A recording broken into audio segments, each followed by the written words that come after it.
Pero gracias a los que se han quedado para continuar con nuestro panel sobre el caso genocidio en Guatemala, el futuro del juicio contra Efraín Crespo y Mauricio Rodríguez Sánchez. La idea de esta segunda mesa es tener la oportunidad de escuchar la voz de los sobrevivientes y las víctimas que han participado en ese proceso de alguna u otra manera, y quienes desde un apoyo psicosocial o jurídico les han venido apoyando, ¿sí?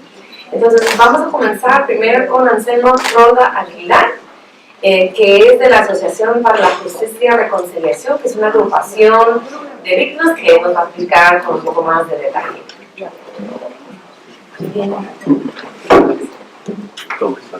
Pues muy buenos días a todos, gracias por escucharnos hasta el momento.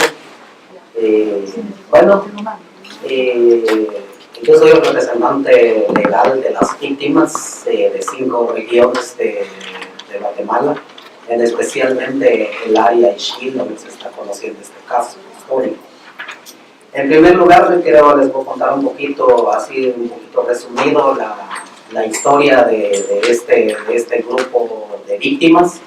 Pues este grupo de víctimas surgió un poquito antes del 2000 y era yo el representante legal en ese tiempo cuando se presentó las 2 querellas contra los altos mandos militares contra Romeo Lucas García y me tocó en ese momento de poder presentar estas 2 querellas acusándolos de los crímenes que habían cometido en las comunidades donde fueron masacrados, no solamente en el área Ixil, sino también en las 5 regiones donde yo represento a las víctimas del conflicto armado interno. Pasamos largos tiempos durante la fundación de esta organización, pues fue tan histórico de que nosotros empezáramos un caso de denunciar a los altos mandos militares. Nunca en la historia de Guatemala se había hecho un caso como lo que se está conociendo hoy. Pues la verdad empezó allí con quitar el miedo, porque no era fácil para nosotros las víctimas de poder denunciar. Nunca lo tuvimos en la oportunidad del tiempo de violencia. Yo continúo diciendo que era un nudo que nosotros como víctimas teníamos en la garganta, de no poder hablar, de decir todo lo que habíamos vivido, pero a lo largo del tiempo pudimos quitarnos ese miedo desde las víctimas y poder expresar lo que nosotros sentíamos, ese dolor desde las víctimas. Y pasaron los largos tiempos, pero de ahí se empezó a ver qué hacer, dónde empezar, porque eran muchos los casos en 5 áreas del país que no nos concentramos a dónde empezar. Entonces finalmente se decidió a empezar ya en el área Ixil, porque allí había las pruebas para poder empezar denunciando directamente, ya como concretamente el caso por el caso de Ríos Mundo. Empezamos allí ver este caso, ya pasaron los años y bueno, hasta llegar al proceso que hoy estamos conociendo.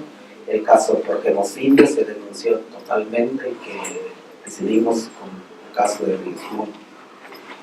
Se empezó a trabajar esto y se llegó hasta las declaraciones de los testigos del caso Ixil.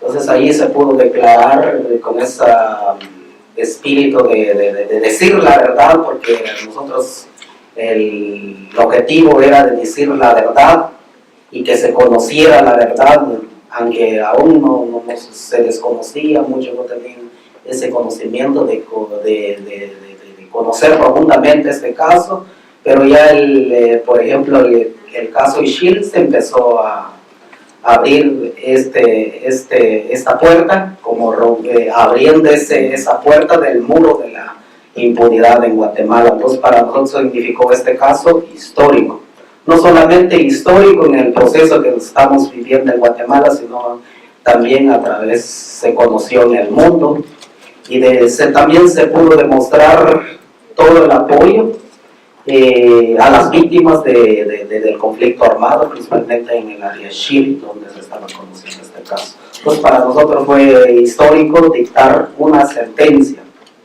y un tribunal que estuvo muy dispuesto apoyando a las víctimas y que se estaba conociendo en la sala donde se estaba llevando a cabo este debate oral que se conoció hace, que va a ser un año ya de que se conoció este debate oral.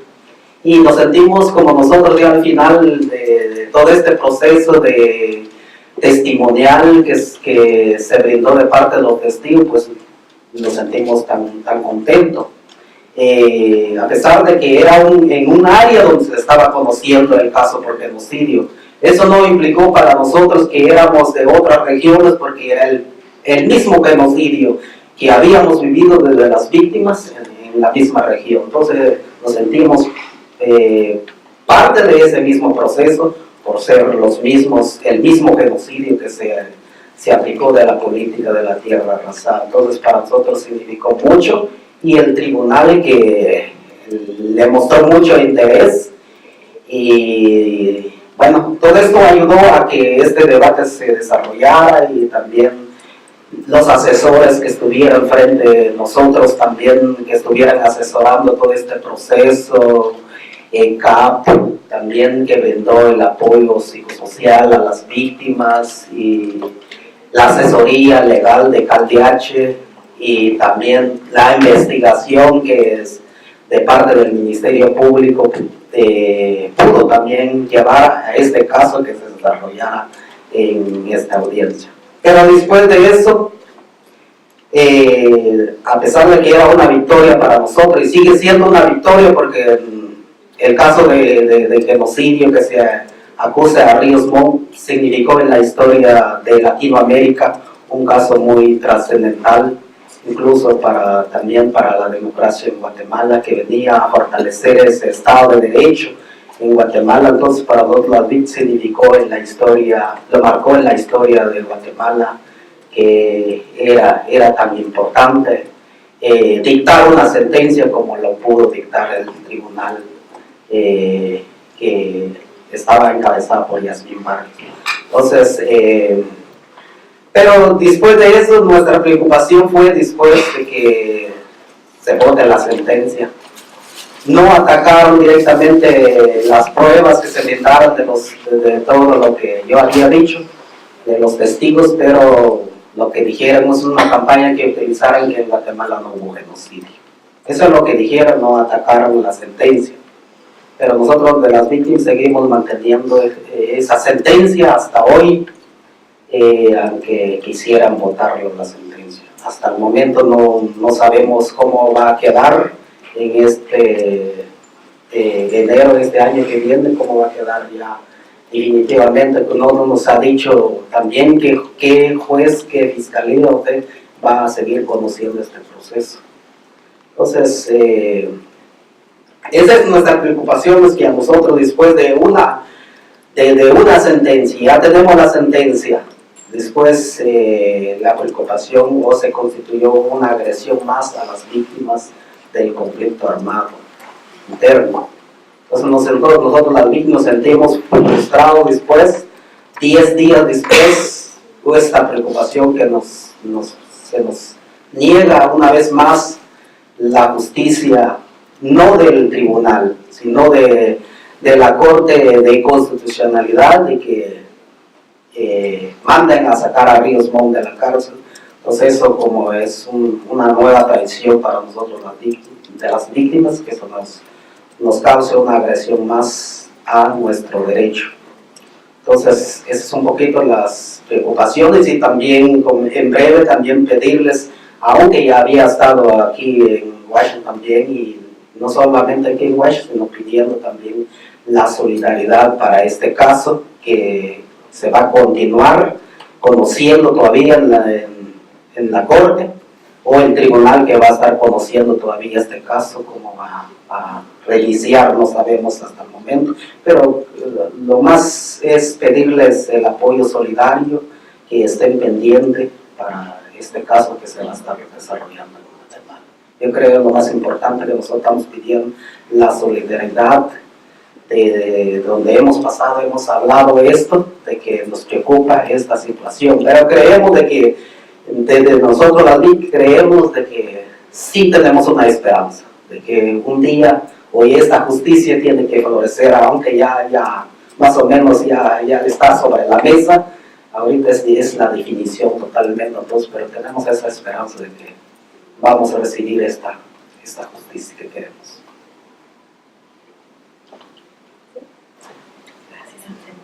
Bueno, paso la palabra a Edwin Camil. Edwin es del KDH, el Centro para la Acción Legal en Derechos Humanos, y fue parte del equipo que participó en el juicio genocidio.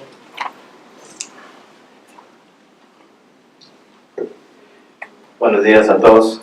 Es un privilegio estar aquí con ustedes y también decirles que también ha sido un privilegio para mí de estar muy de cerca del caso. Tengo la oportunidad de estar constantemente con las víctimas y constantemente en las reuniones de los abogados. Entonces, realmente da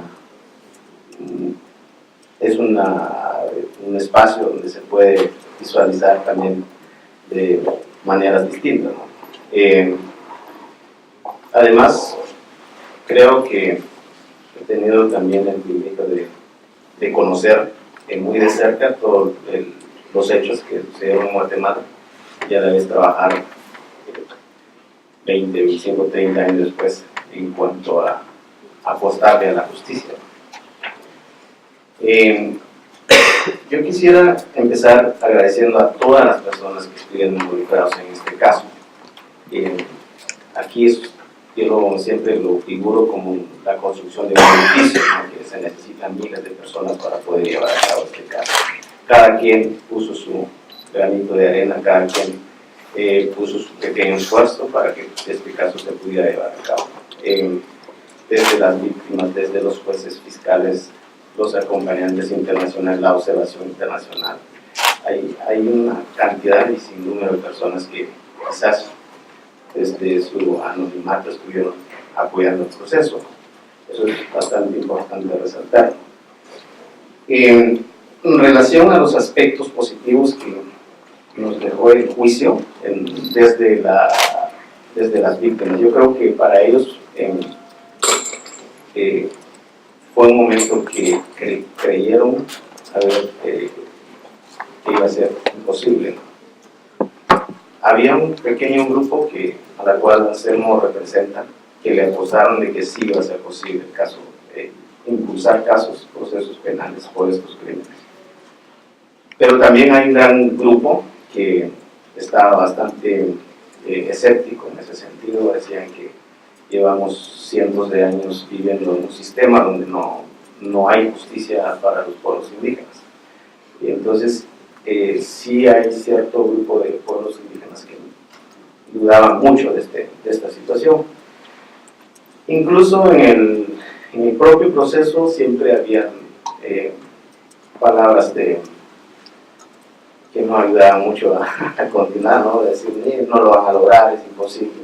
Pero sin embargo había que hacer el intento, había que sembrar la semilla para alcanzar la esperanza, ¿no?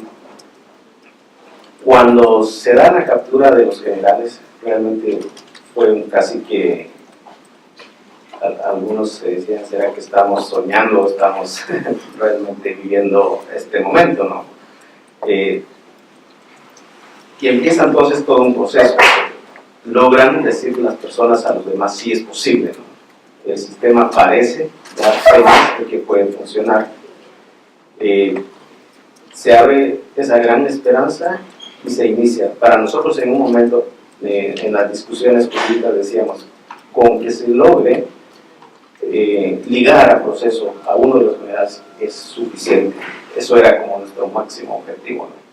Sin embargo, se fueron dando varios pasos más allá de lo que realmente pensábamos que iba a pasar. Y en las reuniones con las víctimas, con los testigos, había mucha esperanza, mucho júbilo. vecinos, personas conocidas empiezan a preguntar más. Entonces empezamos a tener un momento bien difícil, porque entonces mucha gente se acerca y te dice, mire, yo también quiero declarar, mire, también quiero dar mi caso. Empieza una multitud de solicitudes. Esa situación, lamentablemente hay procedimientos que ya no podías incorporar a ciertos hechos, ¿no? Que hoy en día, pues, al llegar con una sentencia, con un documento en mano y decirles aquí está el resultado del trabajo, es un gran paso para Guatemala y también para los pueblos que sufrieron estos hechos. Otro de los efectos es que mucha gente ahora en las comunidades también siente que sí existe la posibilidad de juzgar. KDH ha estado en además de este proceso por genocidio, también ha estado en un caso de desaparición forzada y otra de masacres, en una masacre de Flan de Sánchez. Las solicitudes de la gente de las comunidades de acercarse y llegar a la oficina y decir, miren, yo quisiera que ustedes me apoyen.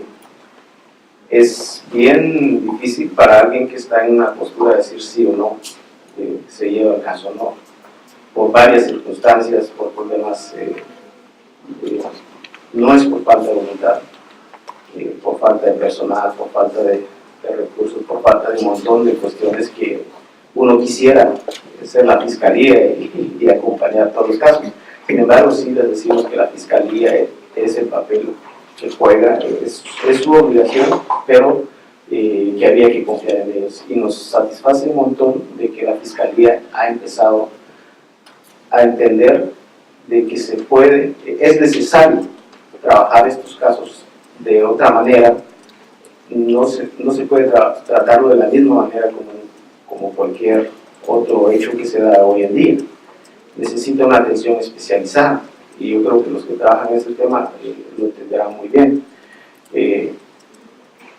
No me sorprende las directrices que había mencionado la fiscal general Claudia Paz en su momento, porque era la necesidad, implica una necesidad de entender, de trabajar estos crímenes, asesorar. Es en ese sentido es que se encuentra este caso desde las comunidades. Yo creo que dejo este tema aquí para dar paso a otra persona y si hay duda que sea más adelante. Gracias. Muchas gracias, Daniel. Ahora paso la palabra a Jorge Santos. Jorge es del Centro Internacional para Investigaciones en Derechos Humanos.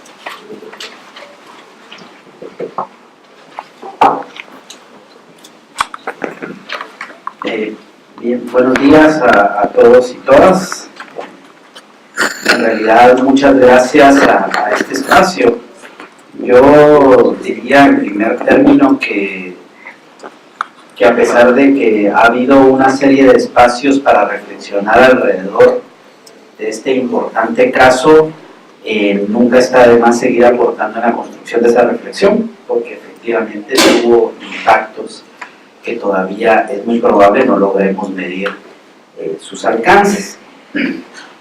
Pero yo me quería referir a varios hechos circunscritos alrededor de los hechos que estuvieron circundantes a el juicio antes y después o durante y después del mismo. Yo para iniciar diría que no es casual que en el informe de conclusiones y recomendaciones de la Comisión para el Esclarecimiento Histórico, uno de los primeros puntos que aborda la Comisión es la conformación del Estado guatemalteco. Y lo que nos refiere la Comisión para el Esclarecimiento Histórico es que el Estado guatemalteco está estructurado como una mesa alrededor de 4 patas, que se construyó a partir de un modelo de desarrollo altamente concentrador y por lo tanto generador de pobreza, excluyente por naturaleza, ¿verdad? En tanto que era un modelo que pretendía generar privilegios para un pequeño grupo de la población, discriminador y racista. Y muy probablemente esa lucha incansable durante más de 30 años por alcanzar la justicia en el caso de genocidio, en buena medida rompe con esa lógica de ese modelo de Estado que se construyó desde la colonia y que aún sigue persistiendo en nuestro país. Hay algunos analistas que yo pensaría que sin menospreciar hechos históricos importantes en Guatemala, como la Revolución de Octubre de 1944, consideran que el juicio por genocidio solo es comparable con la elaboración de las leyes nuevas por parte de España hacia su colonia en Guatemala, que tocaron efectivamente las estructuras de la colonia en el país. Y por lo tanto, yo pensaría que es de esas dimensiones la importancia que tiene el país. Lo otro es que el juicio por genocidio pareciera ser que a veces es identificado como el final de un largo proceso, ¿verdad? Que yo pensaría que no necesariamente es tan así, pero sí lo voy a describir dado que por su relevancia da a veces esa impresión. En el país hemos construido dos grandes procesos importantes de recuperación de la memoria histórica. Uno es el proyecto interdiocesano para la recuperación de la memoria histórica de la Iglesia Católica, el proyecto REM, y el propio informe que elabora la Comisión para el Esclarecimiento Histórico a partir de una comisión conformada por las Naciones Unidas. Pero hay otras experiencias, diría yo, no por ello menos importantes, pero sí más pequeñas que estos dos esfuerzos, que se circunscriben a eventos particulares o a ámbitos geográficos particulares. Uno es, por ejemplo, la recuperación de la memoria histórica del pueblo achí en el municipio de Rabinal, Taja Verapaz. Cuentan con un pequeño museo, cuentan con una serie de documentos que intentan recuperar su memoria histórica. El otro es una experiencia en Santa Lucía, Ocatlán, que efectivamente intenta describir los hechos acontecidos también en ese municipio de Sololá. Quiere decir que ha habido un permanente, diría yo, y sistemático rompimiento del silencio desde el pueblo guatemalteco y desde los pueblos que conforman nuestra nación, por efectivamente ir rompiendo poco a poco las limitaciones y los obstáculos que no permiten que la justicia transicional se alcance en el país. Pero es decir, estos esfuerzos suman como una especie de cuentagotas a la transformación de una roca que está ahí sólida, ¿verdad?, pero que de a poco efectivamente la va transformando. Y yo diría que luego, después de 30 años de búsqueda de la justicia, de esta elaboración permanente de la memoria colectiva e histórica de los pueblos en el país, se llega a ese proceso de genocidio, ¿sí? Y tal como fue descrito en el panel anterior, pareciera ser que las intenciones de los poderes fácticos o de aquellos que por el financiamiento a los actos de genocidio o por su participación directa en él,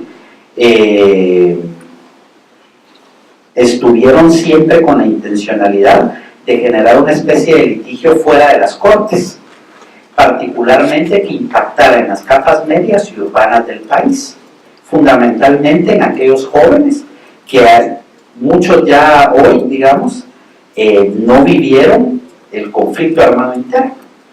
Y se generó a partir de las redes sociales y de los medios de comunicación tradicional una dinámica, ¿verdad?, distinta a la que en el propio juicio se estaba desarrollando, que es una dinámica que pretendía hacer la dicotomía, ¿verdad?, entre este no es una búsqueda de la justicia, sino es una venganza, ¿verdad?, en contra de aquellos que nos libraron del comunismo internacional. Y por lo tanto, digamos, creo yo que esta campaña impactó efectivamente en las capas medias, fundamentalmente urbanas, que históricamente han apoyado la estructuración de ese modelo de Estado concentrador, excluyente, discriminador y racista, ¿verdad? Entonces impacta en ese medio. Entonces yo diría que ese es un hecho concreto, pero que se contrapone a ello una enorme mayoría de la población guatemalteca que está consciente de los hechos que le subsisten, tanto porque vivió los hechos de manera directa, o bien porque es heredero, pensaría yo, de esa historia que se ha venido recopilando y sistematizando por más de 30 años en el país. Y de esa cuenta, y la doctora Paz y Paz lo refiere, hay una revista, ¿verdad?, en el país perteneciente a los medios de comunicación tradicional, que lanza una encuesta que pretende volver a poner en la dicotomía ese escenario, ¿verdad?, con la pregunta a la población de si hubo o no hubo genocidio, como si fuese un tema que efectivamente debe de ser abordado en una encuesta, posterior a que ya había habido una sentencia de un juzgado, ¿verdad?, ratificando una serie de hechos que fueron demostrados y probados a lo largo de todo el juicio, más de 100 testigos, peritajes, pruebas, etc. Pero por si no era suficiente, ¿verdad?, esta revista pues efectivamente todavía tenía que tener su dato estadístico para ver qué pensaba la opinión y la percepción.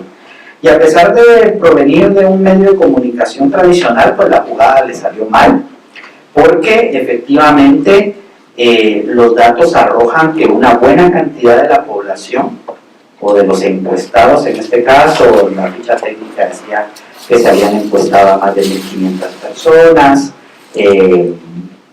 de manera aleatoria, tenía un 3% de margen de error, ¿verdad?, los datos, pero nos refiere que el 45% de los encuestados refiere que sí hubo genocidio en el país y un 32% que no hubo genocidio. El resto refiere no opinar, ¿verdad? Y ese no opinar, sin lugar a dudas, puede estar circunscrito a una serie de elementos, desde el miedo que le produce a la gente hablar de una temática como tal, hasta pues simple y sencillamente no tener opinión al respecto. Pero a lo que me quiero referir con eso es que se ha generado en el país un demérito de las acciones de los pueblos, de las víctimas y del propio sistema de justicia por conducir un proceso que primero es necesario en el país para poder darle paso a las garantías de no repetición, y segundo, para demostrar que efectivamente el sistema de justicia puede llevar a cabo pasos importantes hacia adelante que ojalá le hubiesen permitido pues ir ganando cada vez más independencia. Y por lo tanto yo diría que en ese sentido los pueblos en el país hoy se quedan con la sentencia del 10 de mayo que dicta prisión por el delito de genocidio y deberes contra la humanidad. Esa sentencia sigue presente y sigue viva en los pueblos en el país, pero sí efectivamente hay una enorme decepción, pero es una decepción que se acumula a otra serie de hechos. ¿Por qué? Y regreso al punto inicial y con ello voy concluyendo, porque es un Estado que no le pertenece a esos pueblos.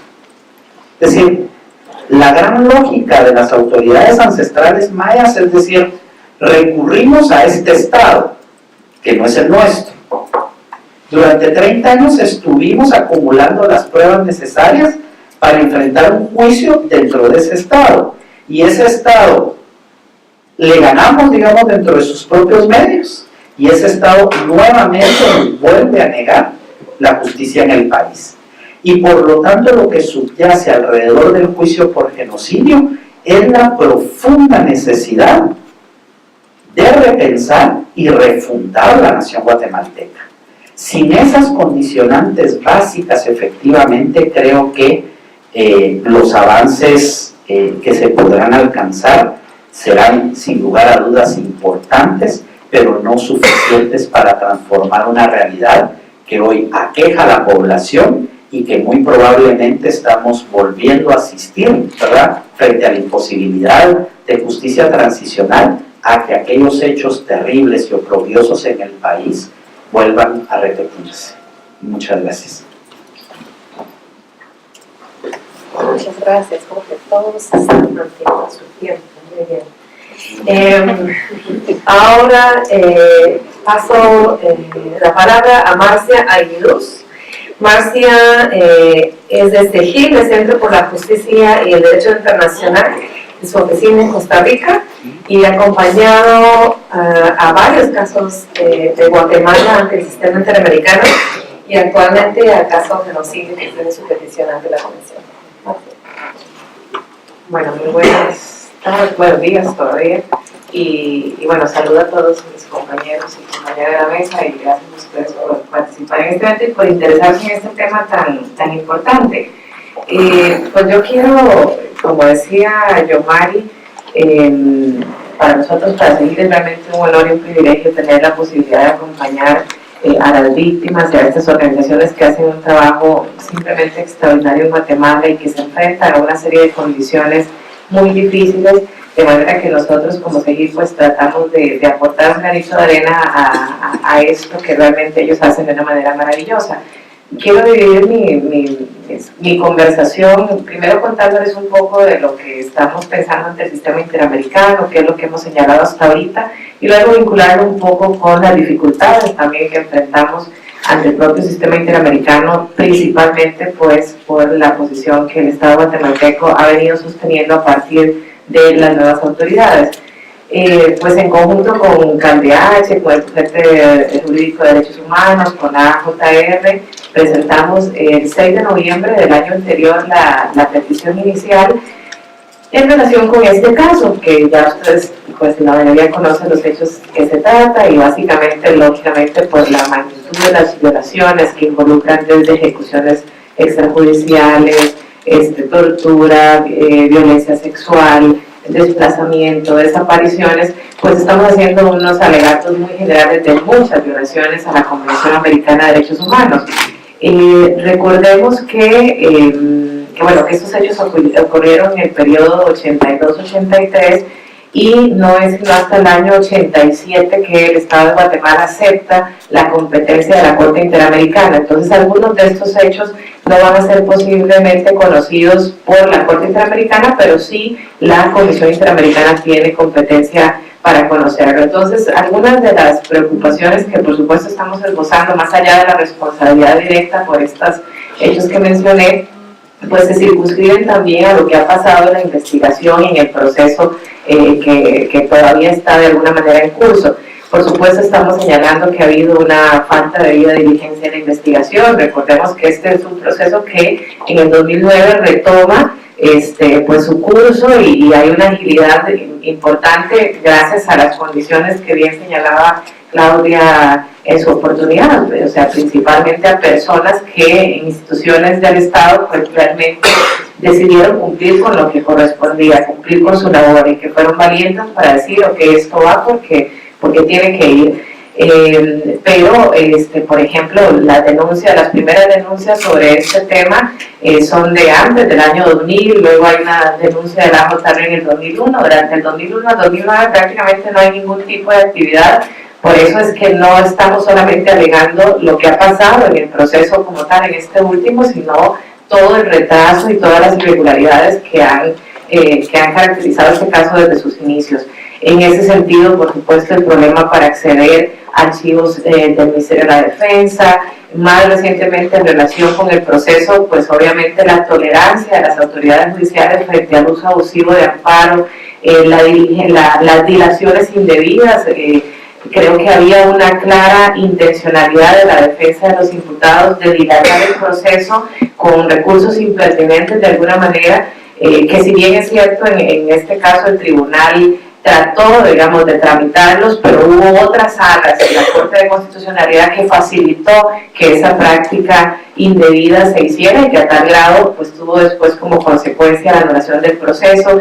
Algunas resoluciones de amparo que fueron resueltas que no tienen, digamos, una justificación adecuada, que son para nuestro criterio claramente arbitrarias.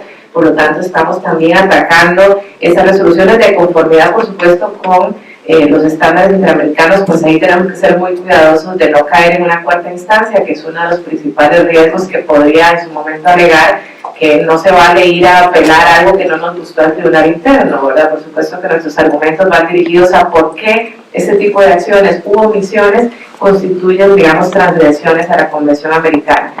Por supuesto que en esa línea la resolución de la Corte de Constitucionalidad del 20 de mayo es una manera de revivirse. Esto es todo un reto, ¿verdad? Revivir una resolución de esta naturaleza que pensamos pues dar nuestro mejor esfuerzo para sortear ante el sistema.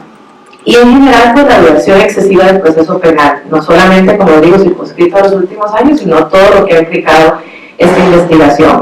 A la vez, como ustedes saben, el sistema interamericano como tal tiene tremendos retos y uno de ellos es la demora procesal, ¿verdad? Hay casos que están llegando a la corte después de 12, 15 años y en este caso, que además se trata de hechos de hace 30 años, 10 o 15 años puede significar que no tenga ningún sentido. Y por ello estamos agregando una figura que fue producto de la última reforma reglamentaria de la Comisión, que es el per saltum, que es una figura que en la práctica la Comisión ya aplicaba, pero que decidió ya reglamentar y transparentar cuáles son los criterios.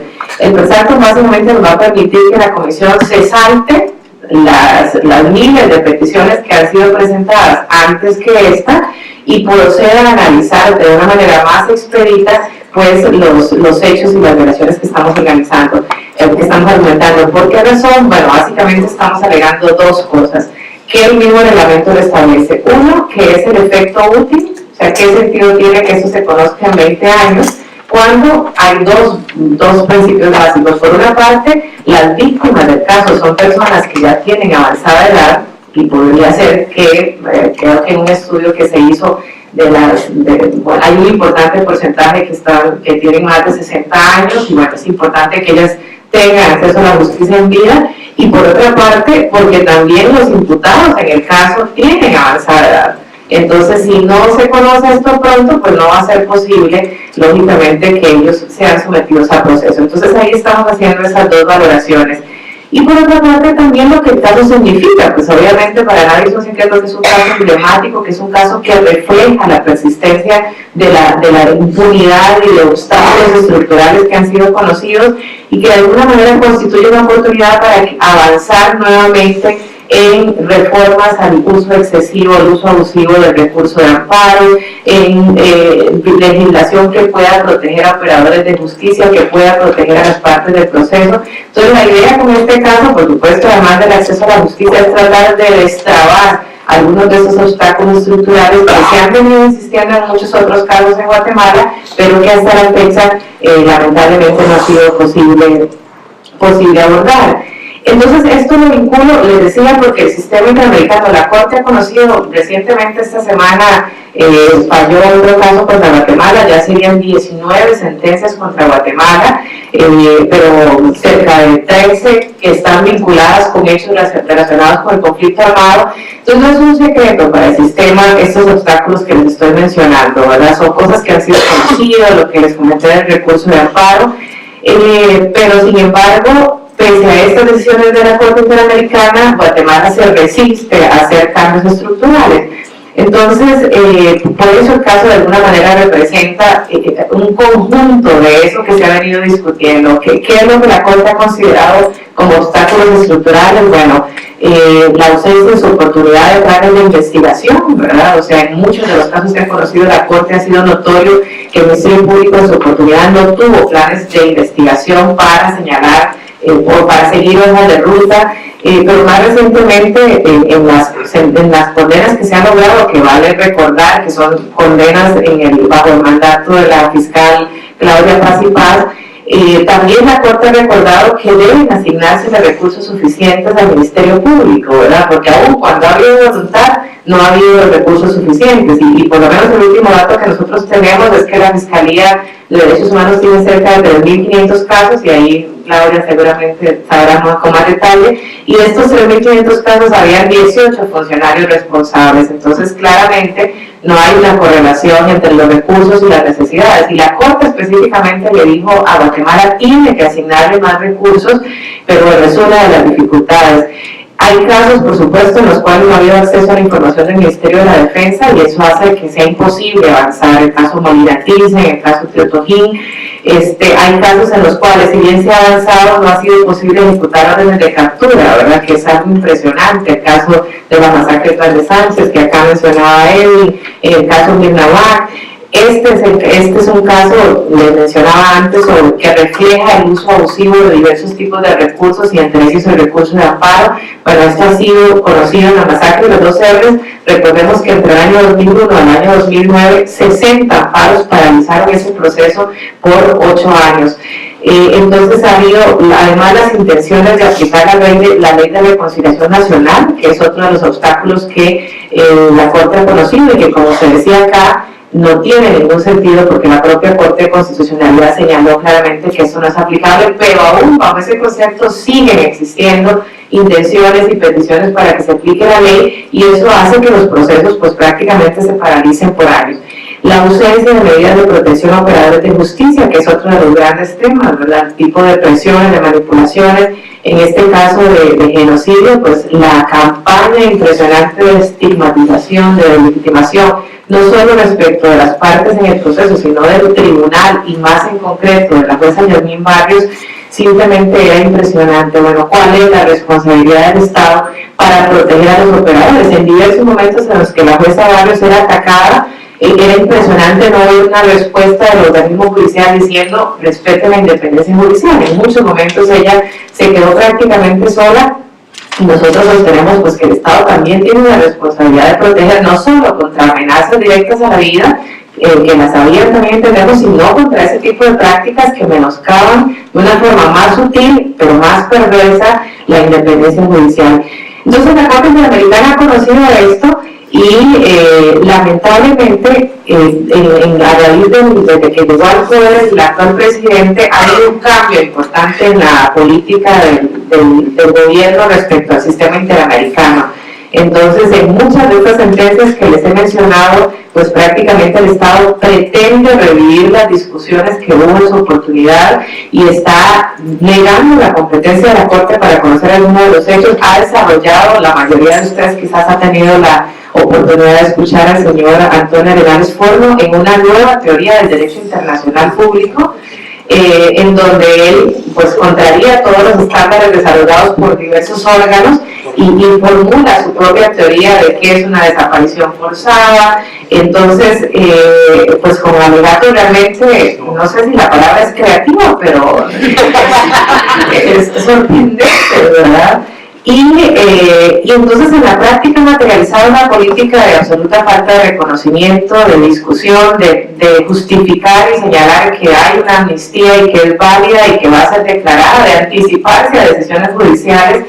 Y bueno, producto de esta política se dio, recordemos, en diciembre del año 2012 el decreto 370, un decreto muy desafortunado que gracias a la presión de diversos actores fue posteriormente derogado, pero que en la práctica está en aplicación. O sea, no está en vigencia, pero es realmente la política del actual gobierno de negar estos hechos y de buscar a toda costa la impunidad.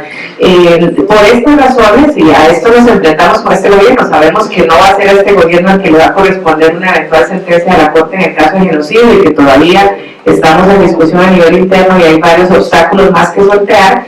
Pero lo cierto es que hay un movimiento, una petición de organizaciones tanto nacionales como internacionales para que haya alguna consecuencia jurídica y una consecuencia de vergüenza pública, diría yo, ante esta posición manifiesta. Entonces, en estas sesiones recientes de la Comisión Interamericana, muchas organizaciones en diversos espacios hemos estado insistiendo a la Comisión que debe ubicar a Guatemala en el capítulo 4, en el capítulo de la vergüenza, diría yo, porque tiene que tener una consecuencia, porque no puede ser posible que vaya ante la Corte y le diga lo que usted dijo no me importa y simplemente no vaya a cumplir y va a cualquier espacio y lo dice y lo materializa internamente, porque efectivamente no se está avanzando y lejos de ello se sigue perpetuando la impunidad. Entonces, pues la Comisión tendrá que valorar lo que le hemos estado señalando en diversos espacios y probablemente anunciará en diciembre si ingresa o no, pero lo cierto es que son los recursos que nos quedan, ¿verdad? Los recursos de la prisión,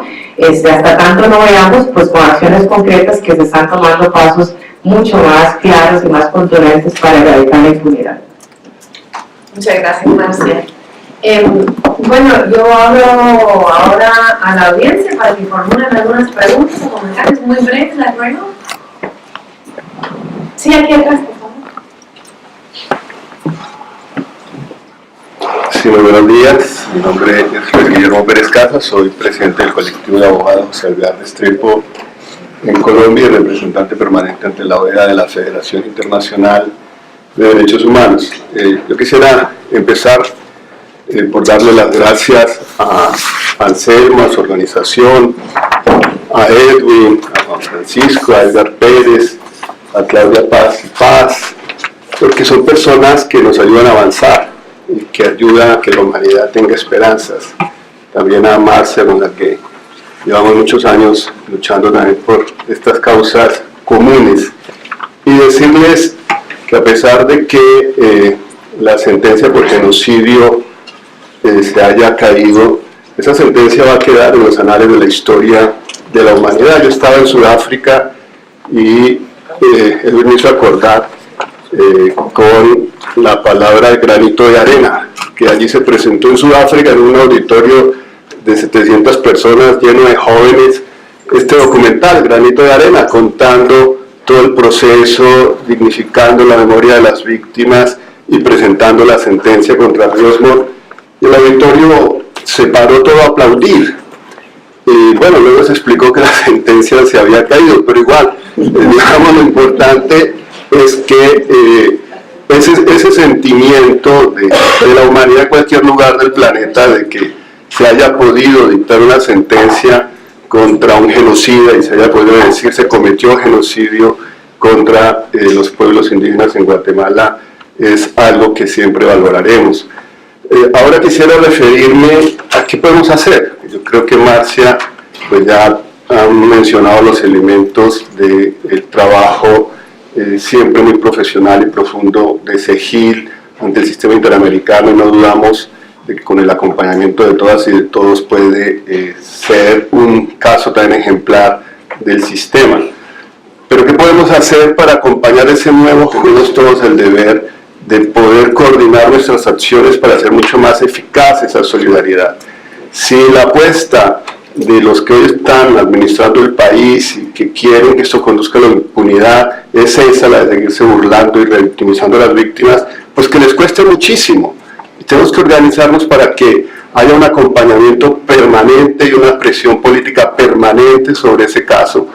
Nosotros a través de la oficina de la FIDH en Bruselas podemos hacer debates, lo hemos hecho ya en el Parlamento Europeo, hemos propuesto resoluciones en el Parlamento Europeo, está la oficina de CIFCA también en Bruselas que puede ayudar a acompañar ese proceso, lograr que esto esté en el diálogo político, en el acuerdo de asociación entre la Unión Europea y Centroamérica permanentemente, que haya observadores internacionales, oficiales también de ese juicio, no facilitarles de ninguna manera que vuelvan a agredir y a revictimizar a las víctimas y que les cueste, y si llegan a concluir con la impunidad de ese proceso, pues también se les señalará como responsables ante la historia y se les podrá demandar penalmente por prevaricato y todos los demás delitos que cometan. Pero me parece, Anselmo, que lo que ustedes están haciendo, lo que está haciendo CalDH, que lo que Edgar ha hecho también, pues merece todo el respaldo de la comunidad internacional. Y el reto nuestro es organizarnos para hacer mucho más eficaz ese respaldo. Así que les invito a que a través de CEGIL, la FIDH, las demás organizaciones solidarias con Guatemala, por supuesto la Fundación para el Debido Proceso, tratemos de diseñar una estrategia común de incidencia y de acompañamiento a las víctimas y a ese nuevo juicio que se inicie. Eso era lo que quería comentar y muchas gracias. Muchísimas gracias por el comentario.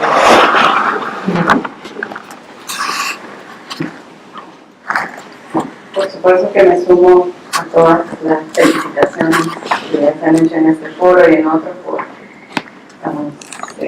incansable, extraordinario trabajo que realizan todos los que están aquí presentes y el resto de compañeros y compañeras en Guatemala, tanto del litigio como del acompañamiento psicosocial, el apoyo político, etc. Pero además tengo una pregunta y un comentario. La pregunta es, cuál ha sido el efecto del juicio por genocidio en los otros casos. O sea, en los otros casos que Caldeada se investiga o que también a JR acompaña. Es decir, sabemos que se ha hablado aquí del impacto que ha tenido en otros operadores de justicia que no ha sido tan positivo, ¿no? Pero me gustaría saber cuál es la perspectiva desde la sociedad civil guatemalteca y desde las propias víctimas en los casos. Y lo segundo, aprovecho a hacer un comercial, ¿verdad? Yo creo que sería súper importante. Sé que cuando se está en toda la labor tan vertiginosa de estos casos, es difícil autorreflexionar, pero yo creo que la experiencia de Guatemala tiene muchísimo que compartir con la región, ¿no? Yo creo que, lo digo como centroamericana, salvadoreña, estamos en este mundo de la justicia transicional muy casi acostumbrados a que desde Perú, Argentina, Chile, ¿no? Se nos comparta la valiosísima trayectoria que estos países tienen, pero creo que ya Guatemala tiene mucho que decir a Salvador, por ejemplo, que está 20 años atrás, ¿no? en esta lucha, y bueno, una invitación, ¿no? A que desde la comunidad internacional y desde los propios guatemaltecos se busquen esos espacios para contar lo que está ocurriendo en clave de esperanza también, con sus luces y sombras, pero en clave de esperanza a otros centroamericanos. Gracias, Leonor. Muy buena pregunta. ¿Está aquí, por favor? Sí, pidiendo aquí. Hola, muy buenos días. Muchas gracias a todos y todas por la presentación. No es una pregunta, sino más un comentario, una reflexión. Ustedes hablaron mucho sobre esa encuesta, sobre si existía genocidio o no, y que estaba al 45%. Yo soy mujer mayamán de Quetzaltenango y sabemos que lo que pasó en Guatemala impactó a todos los pueblos mayas, y por eso hay una respuesta colectivamente, porque nuestras familias fueron afectadas. Yo pienso que este punto que ustedes hablaron hoy acerca de un análisis histórico sobre por qué existe esta situación en Guatemala desde que llegaron los españoles, un proceso de colonización, de discriminación. Entonces, realmente la respuesta tiene que ser no simplemente este caso, pero un proceso, un análisis, una estrategia a nivel del Estado. Porque ahorita, como sabemos, a pesar que sigue el enfoque sobre este caso, que es sumamente importante para la justicia de nuestro país, también están ahorita víctimas de militarización, de criminalización por los megaproyectos en Guatemala. Entonces, es un sistema que no ha cambiado. Fue un acuerdo de silencio, no acuerdo de paz. Entonces, mi pregunta para ustedes es, ¿cómo se puede usar este caso dentro de la estrategia política, jurídica en Guatemala para hacer un cambio completo? Porque como ustedes saben, hay muchos pueblos indígenas ahorita que estamos unidos en consejos, en procesos autoconvocados por nosotros, porque no hay justicia en Guatemala. Entonces, tenemos que ver no solo este caso, pero el contexto más grande de cambio que ustedes han dicho y ver ahora cuál va a ser esta respuesta y análisis de estos en solidaridad. Gracias. Muchas gracias. Muy bien. Morning, Morales con la Biblioteca del Congreso. Gracias. Gracias a todos ustedes. Bueno, quiero saber, si ustedes pueden clarificar lo que debe pasar en enero para clarificar lo que debe ser el proceso nuevo, ¿no? Y el otro es que algunas oficinas del Congreso quieren saber qué podrían hacer para apoyar el proceso. Y también quieren saber lo que está pasando con CICIG. Y entonces, si pueden hablar de qué pueden hacer ellos para apoyar el proceso del tribunal y también que sigue el CICIG. Gracias. ¿Una pregunta más, tal vez? Si no. Bueno, regresamos en el orden de ¿les parece? Marcia. Bueno, yo quisiera referirme al comentario de Guillermo y ahora la pregunta que usted hace. Me parece que es fundamental realmente diseñar una estrategia de apoyo desde la comunidad internacional.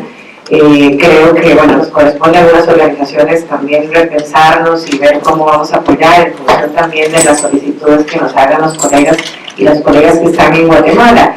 Desde la perspectiva de qué pueden hacer en el Congreso, me parece que este es un caso por toda la historia y por todo lo que significa para Guatemala en el que se requiere mucha observación. O sea, Guatemala necesita allá sentirse que no va a ser barato si toman una decisión que sea contraria a derecho y contraria a la protección, a lo que corresponda. Entonces creo que en ese sentido el hecho de que si se inicia en enero, pues habrá que tener presencia ya de manera que se sientan observados y que pueda fluir la información, para que no sea un asunto que se queda en Guatemala, sino que la comunidad internacional sepa qué es lo que está pasando y nos aseguremos que, por supuesto, se respeten las garantías del debido proceso para todos y también y principalmente para las víctimas, que creo que es algo que mucha gente ha pretendido olvidar, ¿verdad? ¿Qué es lo que está en juego? Entonces creo que esa observación constante, porque es un proceso que también puede ser largo, esa difusión de la información en forma oportuna, esa reacción cuando corresponda, creo que va a ser fundamental de lo que yo pienso, pero claramente los colegas allá son los que tienen que definir cómo quisieran que otros actores puedan apoyar el trabajo que ellos van a hacer allá.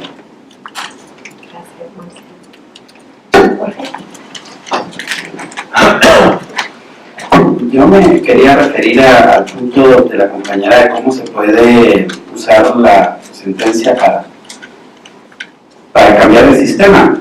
Yo le veo dos elementos. Uno es que para los pueblos la sentencia sigue vigente. Entonces es un instrumento valiosísimo para la transformación y la organización social y la articulación de una fuerza social.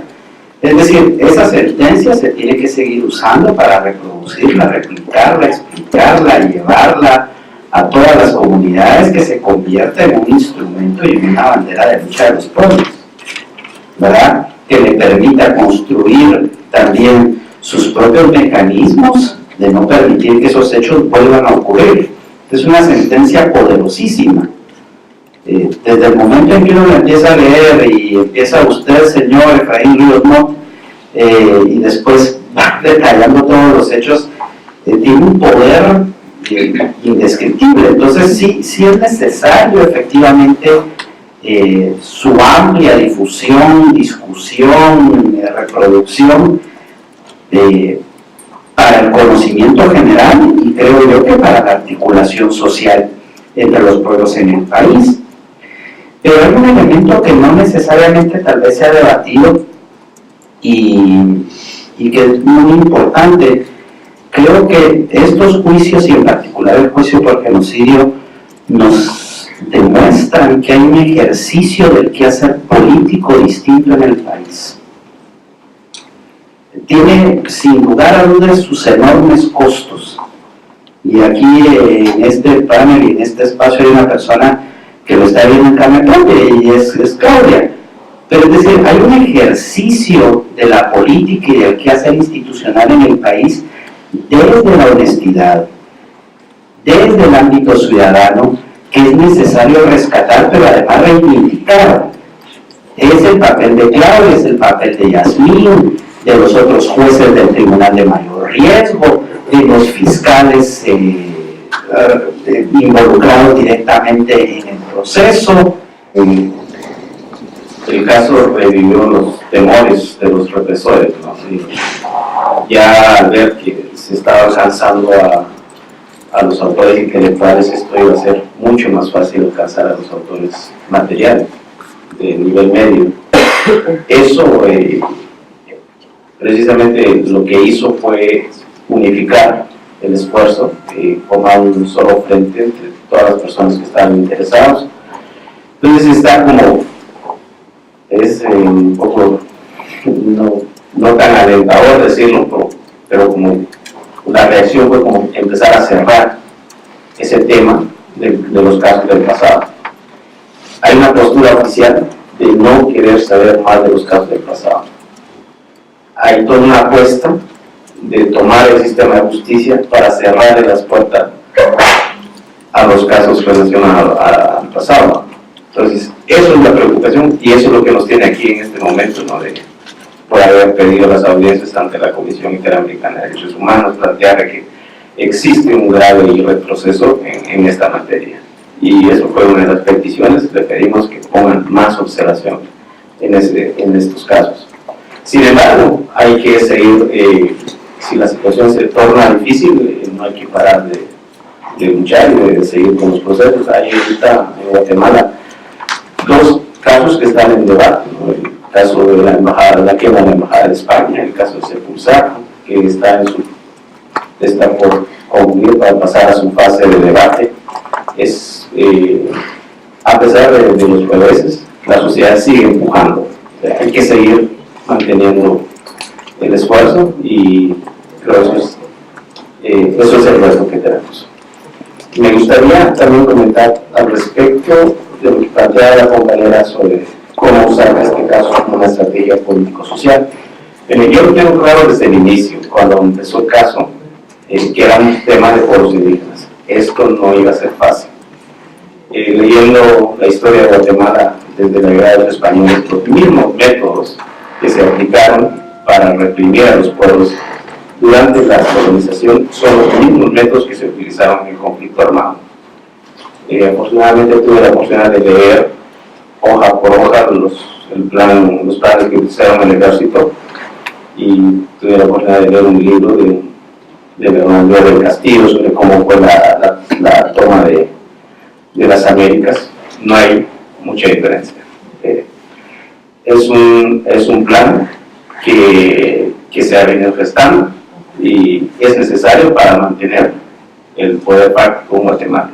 Entonces yo creo que para los pueblos en Guatemala, la primera estrategia es perder el miedo, que fue bastante, que se arraigó aún más durante el conflicto armado. Es interesante ver cómo en el plan Campaña 2082 hay todo un anexo relacionado a operaciones psicológicas. Yo me pregunto, ¿hasta cuánta generación va a tener que pasar para que estas operaciones abandonen esas secuelas en una sociedad guatemalteca? No me sorprende la manera como actúa la juventud, las maras, la manera como se cometen los crímenes en Guatemala, cuando ya tuvimos un Estado que lo aplicó de esa manera.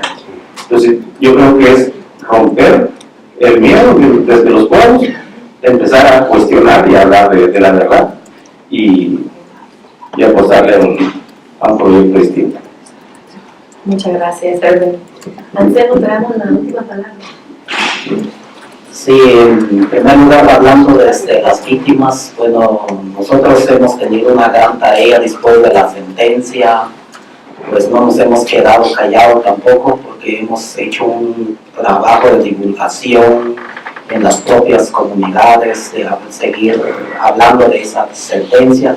Eso fue nuestra tarea enseguida después de la que se dictó la sentencia, dando a conocer, a sumarse más gente también para que conociera el significado de la sentencia, y no solamente los que fuimos víctimas, sino también que otra gente también se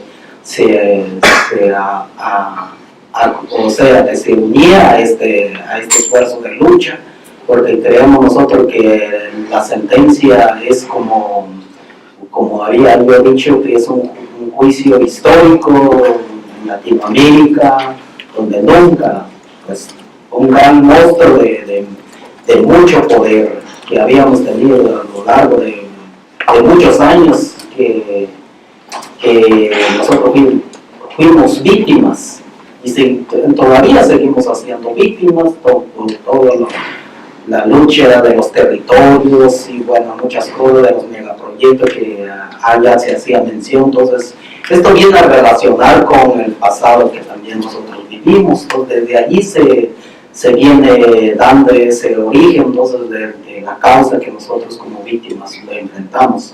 pero muchos dicen que ya no quieren saber de esa realidad. Yo creo que vale la pena hacer mención de esa realidad, porque esa realidad que lo que hemos vivido nosotros nos ha llevado a estas grandes atrocidades, a pesar de que nosotros éramos analfabetos desde las áreas de los pueblos indígenas, no contamos con experiencia. Lamentablemente son preocupaciones que se nos vienen a nosotros, y ahora en estos momentos donde se necesita de la gente profesional en derecho, de que se comprometa con la sociedad civil, principalmente que se pongan, ¿no?, en defensa de nuestros derechos, porque no solamente nosotros como ahorita estamos defendiendo ese derecho, sino también necesitamos de ese apoyo de que se nos dé a nosotros como profesionales en derecho. Yo les decía a las juezas que estuvieron el día de ayer, estuve con ellos, también les manifestaba lo mismo, que necesitamos de ese apoyo que se debe tener desde jueces que estén dispuestos a apoyar, de cambiar ese sistema, de que bien se dice que en Guatemala dice que hay democracia, pero eso no es cierto, porque no se ejercen los derechos, y que ahí debe haber igualdad, después no debe haber privilegios como hoy lo están haciendo. Nosotros como víctimas hemos empezado esta lucha, no solamente para nosotros, sino para un pueblo que lo anhela. Yo he dicho que el pueblo de Guatemala lo anhela, y queremos ser que una Guatemala después queremos ser distinta, no como lo que ya hemos vivido. Entonces nos da la idea de que no volver al pasado, porque ya nosotros ya basta lo que hemos sufrido, porque queremos vivir ya en paz, en libertad. Eso es lo que queremos como víctimas. Solamente. Muchas gracias, Anselmo. Bueno, les quiero dar las gracias a todos los participantes en este pequeño foro que ha tenido como objetivo poder conversar con ustedes sobre el estado del caso genocidio y plantear la necesidad de continuar mirando a Guatemala en los próximos meses, porque ya van aconteciendo cosas de gran importancia en relación a este caso. Y decir nada más de que las organizaciones que han auspiciado este foro, DPLF, WOLAS, el HIL, Open Society Justice Initiative, la Plataforma Internacional contra la Impunidad, y the Guatemalan Human Rights Commission, estamos trabajando desde tiempo el tema de justicia en Guatemala, a favor de los derechos humanos en Guatemala, y pensamos seguir mirando hacia adelante, y les invitamos a dejar sus nombres y sus correos afuera para continuar en contacto con nosotros y nuestros socios en Guatemala, porque esos meses que vienen van a ser muy importantes para este caso. Bueno, nuevamente les agradezco a todos ustedes su presencia, y nuevamente pido que le damos la gracia a